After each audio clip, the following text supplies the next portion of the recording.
दोनों भैया है मेरे वाले मुन्ना भैया का सर जी अब वो मामा जी लोग की तरफ से 1000 रुपए का पुरस्कार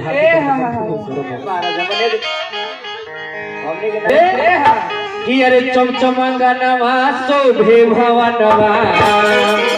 कि चमचमांगा नवा शोभे भवन गोदिया आगुले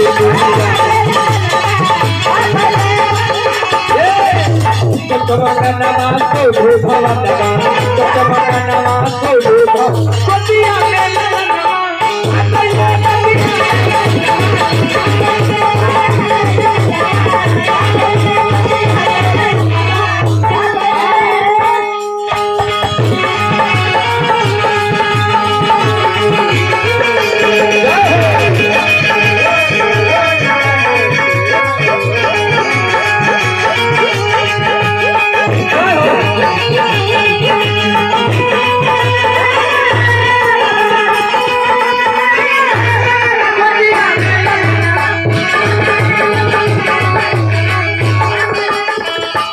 भैया राम कितनी तारीफ कट जाएगी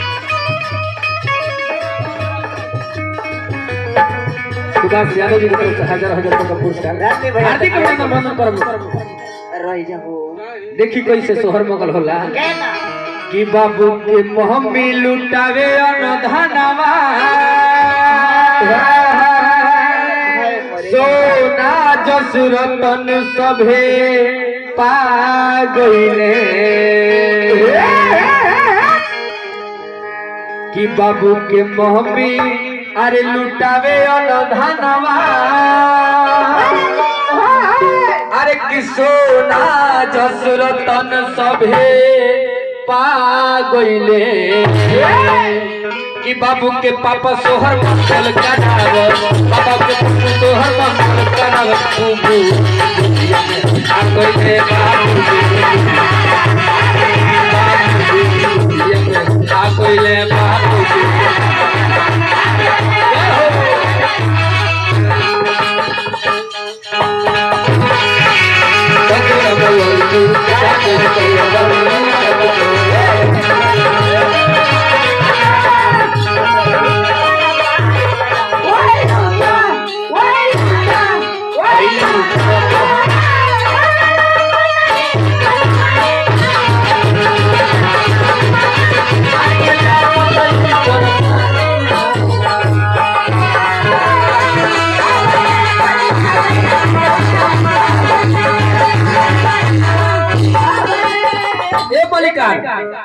हजार रुपए का पुरस्कार देने हमरा मुन्ना भैया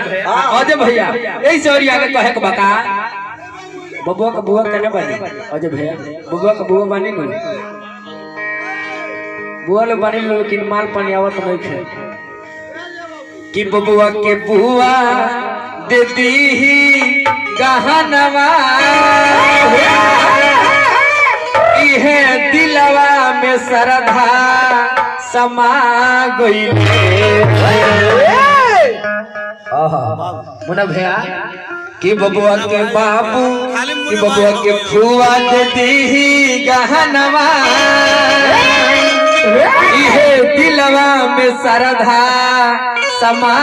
गईले कि बबुआ के मौसम मौसी आई बबुआ के मौसम मौसी आई तो मन बाबू के का कइले का कइले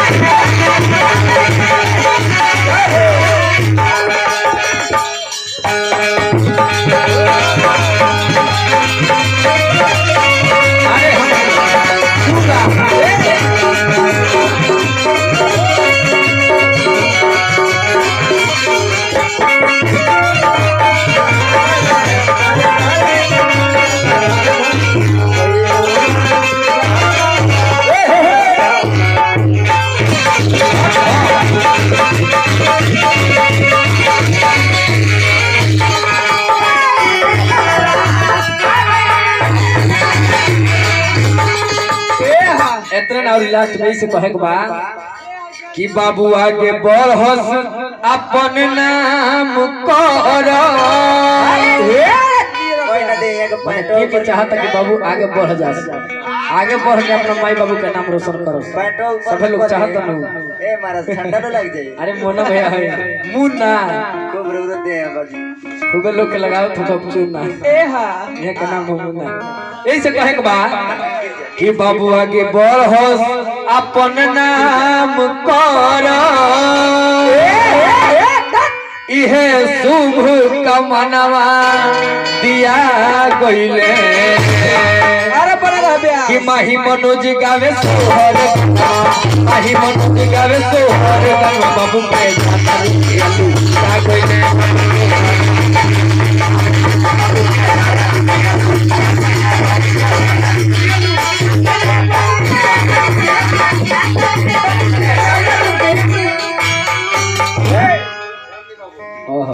हजारों हजार रुपए का पुरस्कार